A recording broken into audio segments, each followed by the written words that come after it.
Chapter 124 Birth of a Hero. When Nicholas calmed down, the rest of the story was explained. Fritz regained his composure and explained in detail what had happened to Hinata. The children were also brought here from Glenda and were listening to Fritz's explanation. They should have been tired, but were they listening attentively? They were fed in Glenda, albeit not a proper remedy for their mental fatigue. Nonetheless, without tears or complaints, they recited their observations. Their behavior made Fritz believe that Hinata's choices were not a mistake. Nicholas was mulling over the things that were said. Most importantly, they now confirmed that Freedom Association's Kagura Zakayuki is indeed their enemy, though they still didn't have a clear picture on how powerful or widespread his brainwashing is, considering that the Demon Lord Kazalim is his subordinate makes him a rather dangerous threat. Next, the reason for Hinata's actions. Following the battle with Demon Lord Rimuru, Hinata was able to dispel the parasitic thought manipulation, crystal of curses, and decided to attempt a rescue mission to save the children as to prevent them to be similarly manipulated. However, Yuki had set a trap with the children as bait, and the battle started right on the spot. Her opponent was a hero after hiding for several decades. The hero engaged in mortal combat with Hinata, although Nicholas was skeptical, but judging from Fritz and the children's testimony, there was no mistake. Moreover, there was information obtained from their conversations.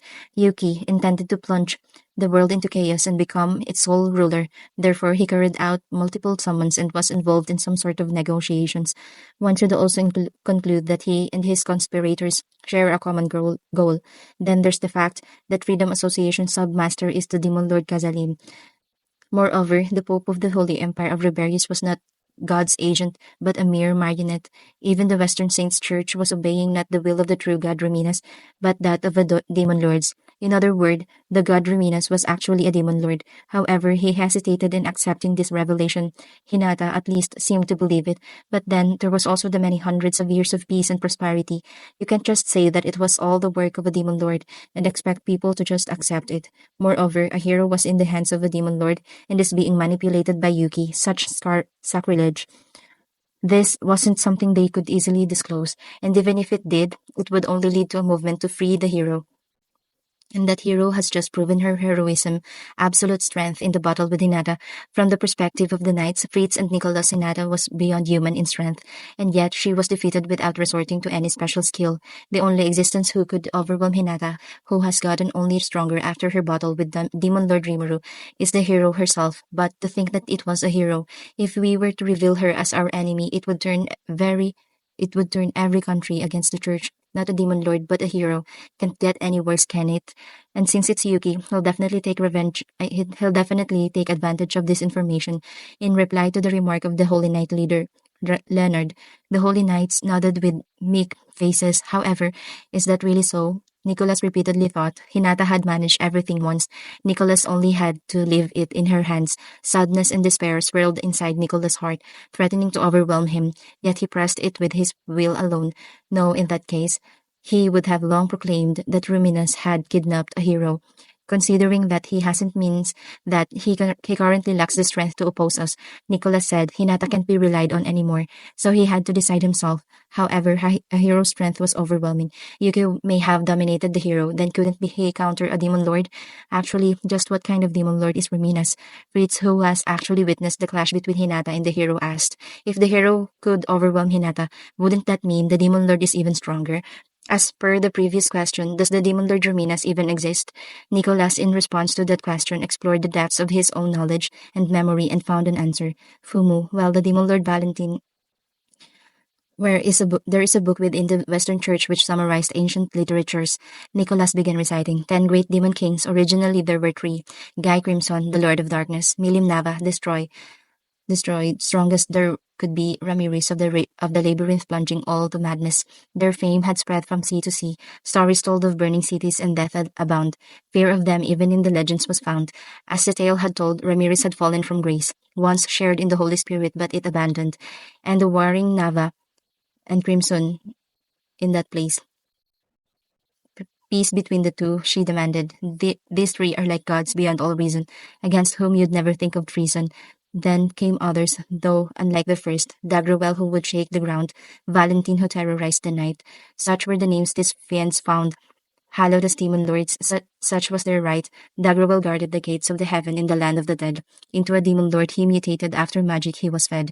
These two were famous demon lords. As to the demon lord in question, Ruminas, that would probably be the vampire princess Valentine. As the queen of the vampires, she had overwhelmingly magical power, an evildoer with an absolutely beautiful appearance. The city she ruled over, a beautiful flower of the night, Night Rose, was burned to cinders in a battle with Storm Dragon Vildora, and since then, no one had seen Demon Lord Valentine again.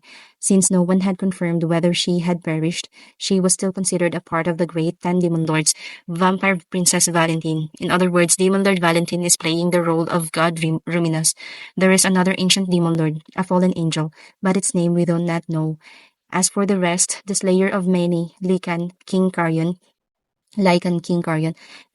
and Heavenly Frey, and the Golden Leon make up the new demon lords. There was also the manipulator Clayman, but he was destroyed by Demon Lord Rimuru. Having heard Nicola's explanation, the group came to the conclusion that the god Reminas was none other than Demon Lord Valentine. Situation so dictated that the Templars did not voice any opposition. Thus, this heavy revelation began to sink in. They had long worshipped a demon lord. That's not something you can just laugh off. But there was also no use in getting angry or violent. Sitting in the cathedral chamber, Hinata established those present honestly faced the truth, but not even Nicholas nor Leonard could accept it just yet. It was just beyond all reason. They would have been much happier if this all happened to be another of Yuki's attempts to control their minds.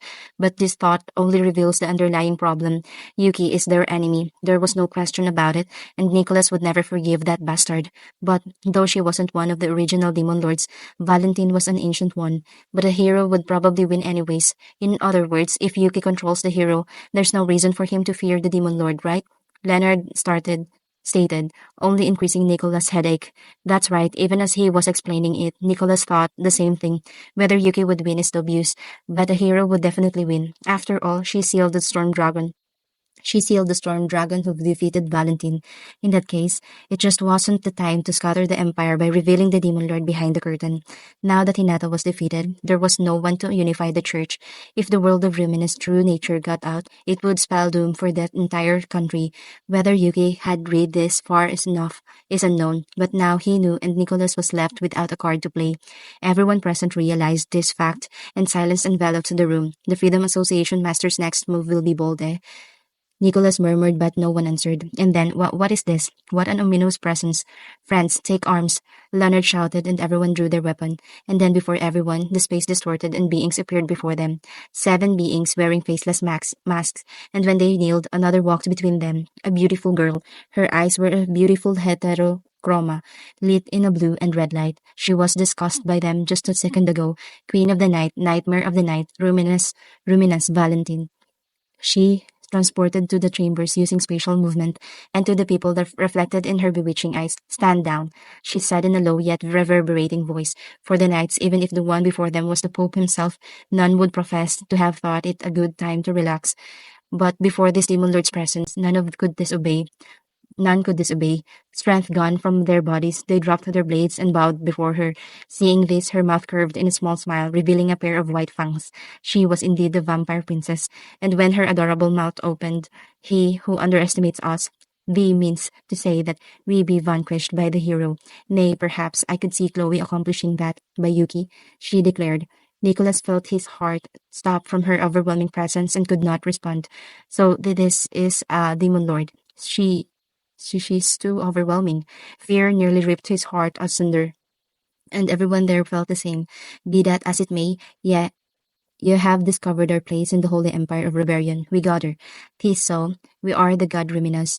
Perhaps a shame, but if that country falls apart, there is no reason to stop it. However, we shall not be looked down upon. Besides, Chloe is ours. We shall bathe in Yuki's blood. What will we do? If you swear loyalty to us, I shall bless you with a chance to battle. Nicholas considered it. There was no benefit in being enemies, not that they could win. He had heard of Demon Lord Rimuru's divine strength. The being before him was comparable. Actually, she is an ancient, so he should be even more wary of her. So should he swear loyalty? His heart opposed the choice, and not just him, but everyone else present felt the same. They would only swear loyalty to Sakaguchi Hinata. Perhaps Ruminus was stronger than Hinata, but the heart could not be so easily controlled. Unfortunately, Demon Lord Ruminus, our loyalty is to Hinata alone.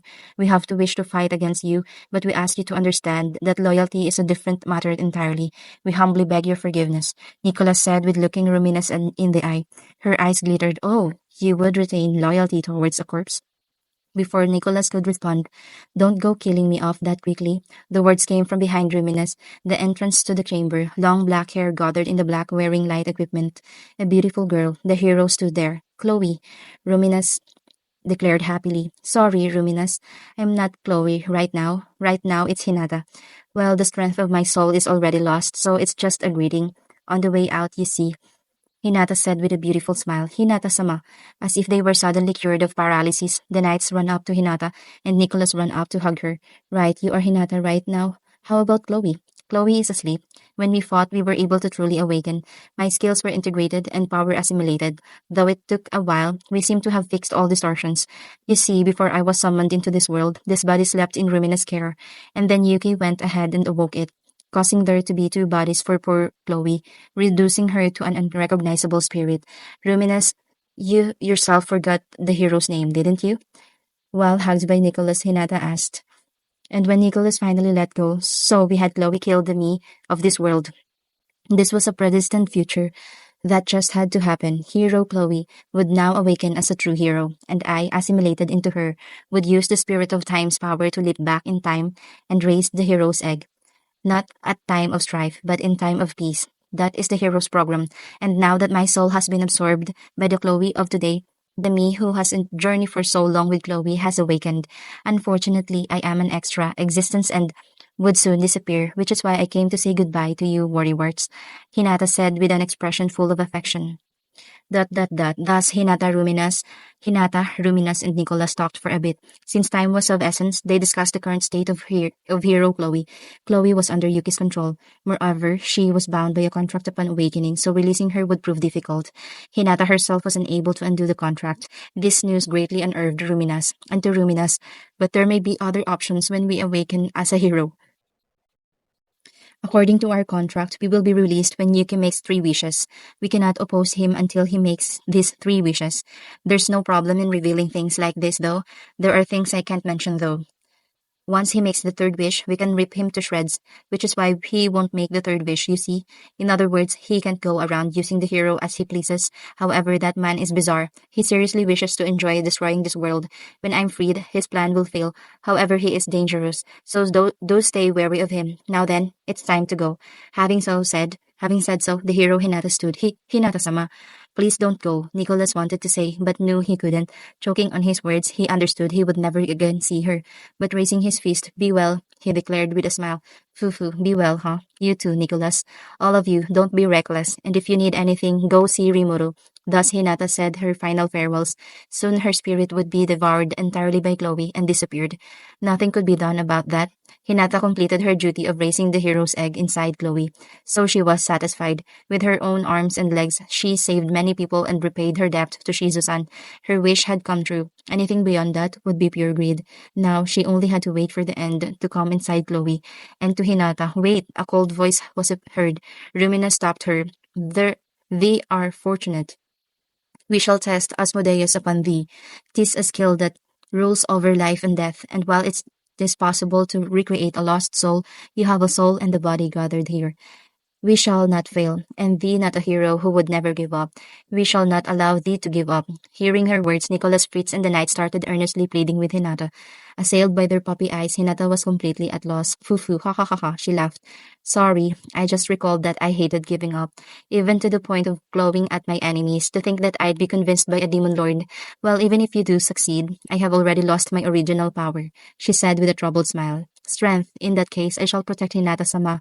Guide us. This time, I shall not fail in protecting you. I will not be defeated. We need you.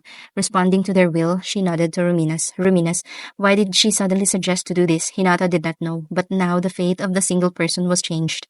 Rebirth, Ruminas shouted, and 2 parts of Hinata's soul from the hero of future and past came together and were joined by Asmodeus. Asmodeus, the king of lust, and thus Hinata was reborn, and hero Chloe was born without a foreign soul inside of her, a hero with long black hair and eyes of divine beauty. Hinata and Chloe were now perfectly separated. They were once one and now walked separately. And with this miracle, the hero's egg inside of Hinata was passed down to the Chloe of the future, and thus was the true birth of the hero Chloe Obel. Clown's notes. Hey folks, some notes. One, the author did not make this part rhyme. Okay, let's skip this. End of chapter 124.